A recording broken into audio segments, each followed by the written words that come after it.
Vamos direto a esse tema que pode mudar a forma como você enxerga o comportamento humano.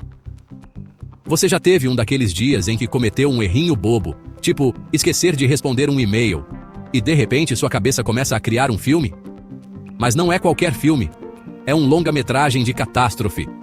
Você perde o emprego, seu cartão é bloqueado, você é despejado e, no fim, está brigando com um gambá por uma fatia de pizza no lixo.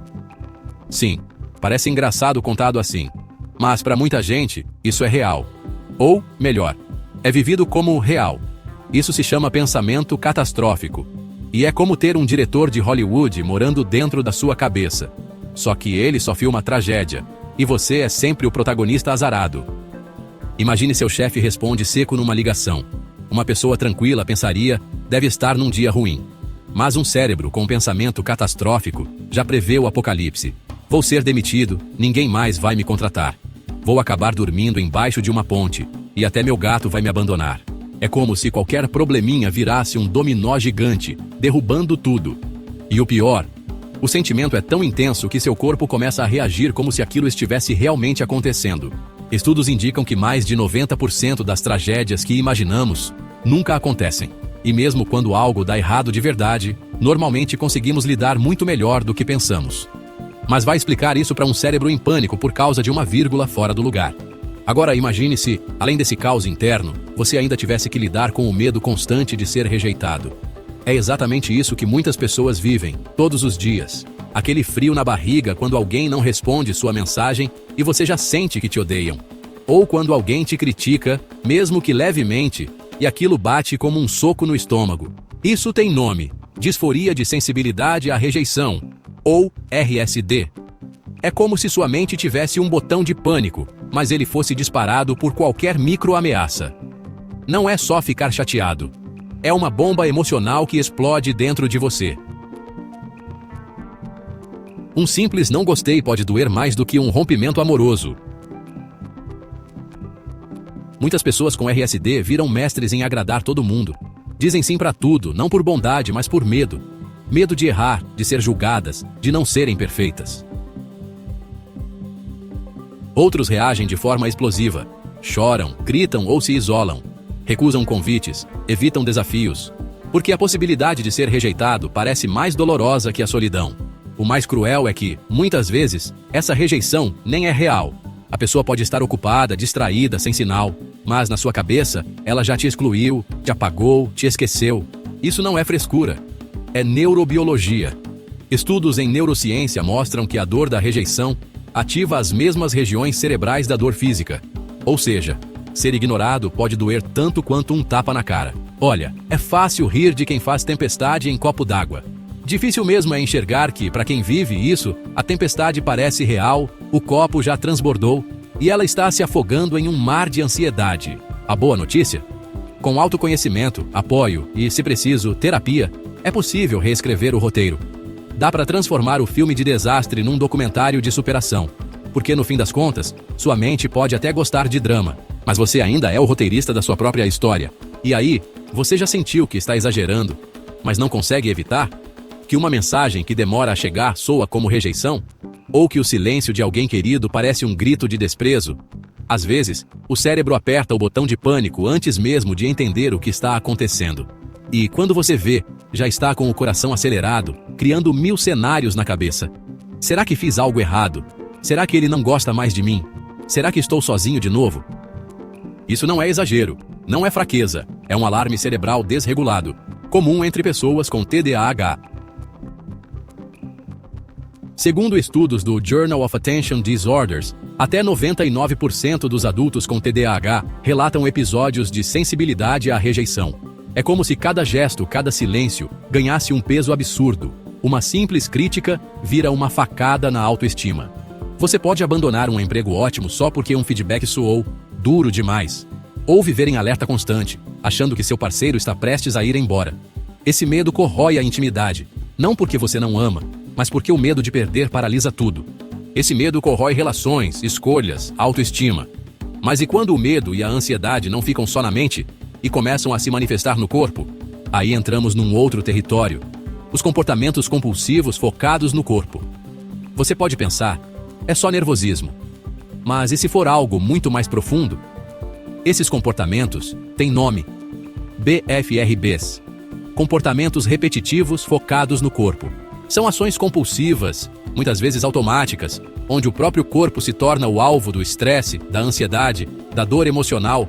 Começa com um hábito aparentemente inofensivo, roer a unha, mas evolui para algo mais grave, machucar o dedo, causar infecções, deformar a base da unha, e a pessoa não consegue parar, mesmo querendo, mesmo chorando depois.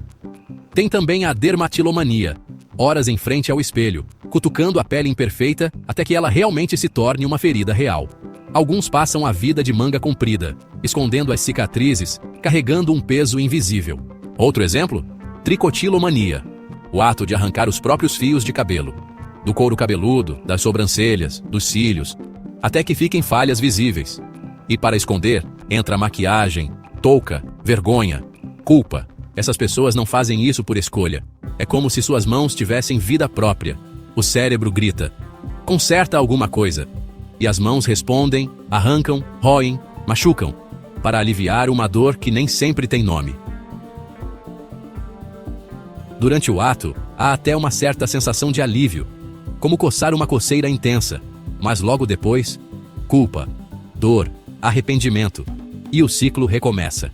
E assim, tudo volta ao ponto de partida. Com o tempo, ele pode se transformar. Alguns não apenas repetem gestos, eles vivem presos em rituais. Regras invisíveis, mas inegociáveis. Agora, estamos falando de um dos lados mais silenciosos e cruéis do toque: os rituais de controle. Tocar a maçaneta 3 vezes antes de sair. Alinhar objetos com precisão milimétrica. Se não fizerem, sentem que algo horrível vai acontecer. São sintomas de transtorno obsessivo-compulsivo, ou TOC, onde o cérebro transforma pensamentos em mandamentos. E resistir a esses mandamentos causa angústia real, física, esmagadora. Tudo isso tem uma raiz comum: o cérebro tentando lidar com o caos emocional. Ele busca controle, mas escolhe caminhos distorcidos. Se estou desconfortável por dentro, pelo menos vou controlar esse desconforto por fora, mesmo que isso signifique me machucar. No Brasil, estima-se que mais de 1.500.000 pessoas convivem com BFRBs e TOC, segundo dados da Associação Brasileira de Psiquiatria. Mas a maioria nunca recebe diagnóstico, sabe? Porque são vistos como frescura, mania, coisa da cabeça.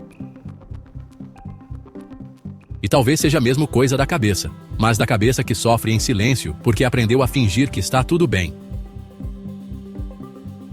Então, da próxima vez que você ver alguém arrancando o cabelo ou roendo unha até sangrar, não julgue. Pergunte se está tudo bem. E se for você, saiba que não está sozinho.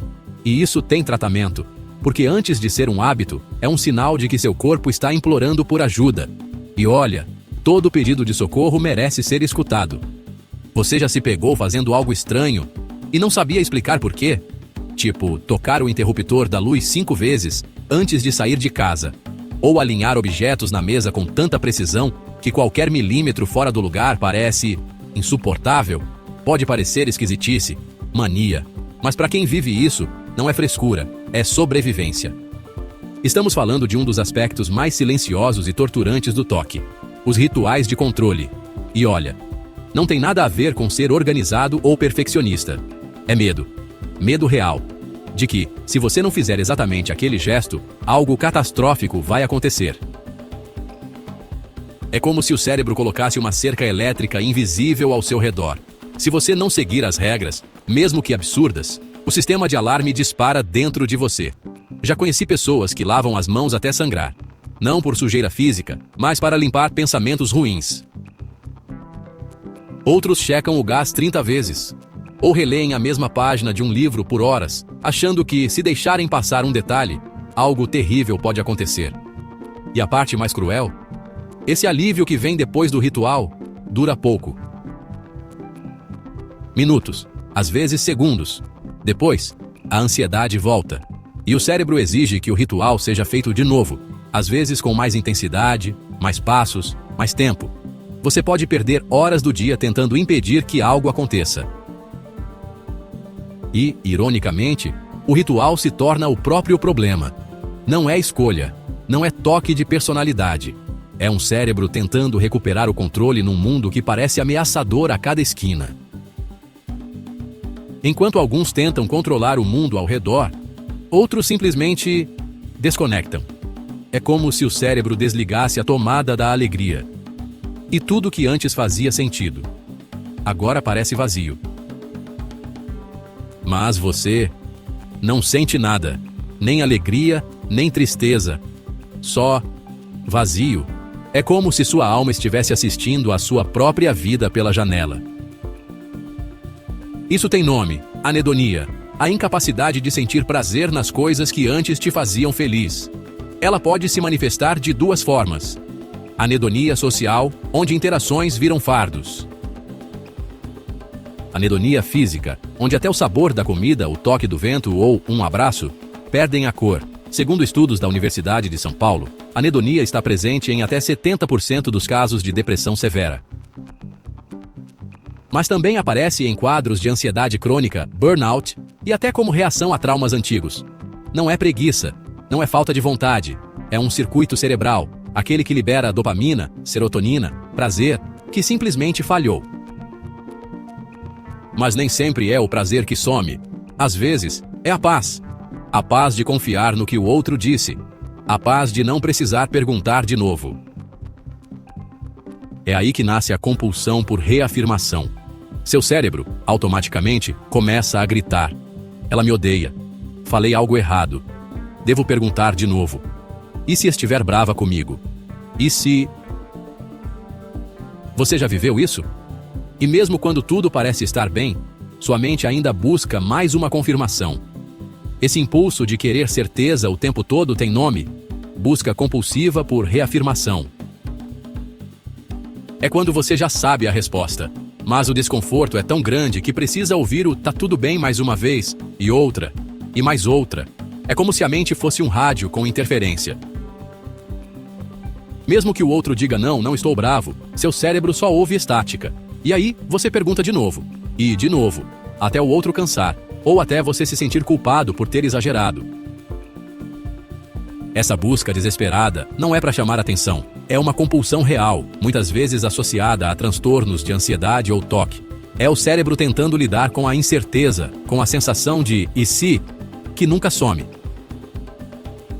O pior, quanto mais você busca reafirmação, mais dependente dela o cérebro se torna. É como dar um bombom para uma criança que chora. No dia seguinte, ela chora mais alto. Esses comportamentos parecem estranhos, mas são tentativas desesperadas do cérebro de sobreviver, de se proteger, de encontrar segurança em um mundo que parece cada vez mais incerto. Então, da próxima vez que você sentir que perdeu o prazer nas coisas, que precisa tocar 3 vezes a porta, ou que precisa perguntar se está tudo bem pela 4ª vez, respira. Talvez seu cérebro esteja apenas pedindo ajuda do jeito que ele consegue. E reconhecer isso já é um grande passo para mudar o roteiro. Você já ficou 30, 40, 50 minutos navegando no catálogo da Netflix e, no fim, acabou dormindo sem assistir nada? Ou parou na frente da prateleira de cereais no mercado, olhando fixamente por tanto tempo que o segurança já começou a desconfiar? Isso não é só indecisão, é paralisia de escolha. Um sintoma real de ansiedade que transforma pequenas decisões em labirintos sem saída. Imagine a cena. Você vai a um restaurante. O garçom pergunta: vai querer o que para hoje? Simples, certo? Mas na sua cabeça começa um verdadeiro reality show mental. E se o frango vier cru? E se a massa estiver salgada demais? E se escolher errado e todo mundo achar que você tem gosto ruim? Pedir o almoço virou questão de vida ou morte. Não é frescura, é o cérebro acionando o modo de sobrevivência por engano. Pessoas com paralisia de decisão não são apenas chatas ou exigentes.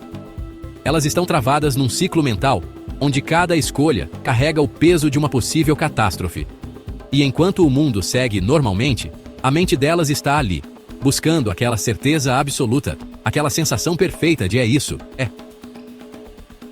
Mas essa sensação quase nunca chega. Então elas congelam. E quando eu digo congelam, não é modo de dizer. Elas literalmente travam, algumas por minutos. outras por horas. No Brasil, segundo dados da Organização Mundial da Saúde, cerca de 19% da população adulta sofre de algum transtorno de ansiedade. É quase 1 em cada 5 pessoas. E entre esses sintomas, a paralisia de escolha é uma das mais negligenciadas porque ela se disfarça muito bem de perfeccionismo, ou às vezes, de preguiça. Agora junta isso com outro comportamento ainda mais invisível, a busca incessante por confirmação. Sabe aquela pessoa que te pergunta a mesma coisa 5, 6 vezes? Mas você tem certeza que tá tudo bem? Você jura que não ficou chateado com o que eu disse? Do lado de fora, pode até parecer exagero, mas por dentro, essa pessoa tá vivendo um verdadeiro incêndio emocional. E a única água capaz de apagar essas chamas é um sim, tá tudo bem. Mesmo que ela já tenha ouvido isso antes. Mesmo que tenha ouvido isso ontem. Essa necessidade de reafirmação constante é como um vício. Cada resposta alivia a ansiedade, por alguns minutos. Mas depois, a dúvida volta. E o ciclo recomeça. Ela não está tentando ser irritante. Ela tenta manter a sanidade em meio a um caos que só ela enxerga. É como viver num mundo onde o seu cérebro não consegue confiar na própria percepção. Onde a única saída emocional é implorar, de novo e de novo, por garantias. E se você fosse alguém que convive com isso todos os dias, responda a mesma pergunta 10, 15 vezes por dia. Você cansa. Claro. Mas essa pessoa não está buscando atenção.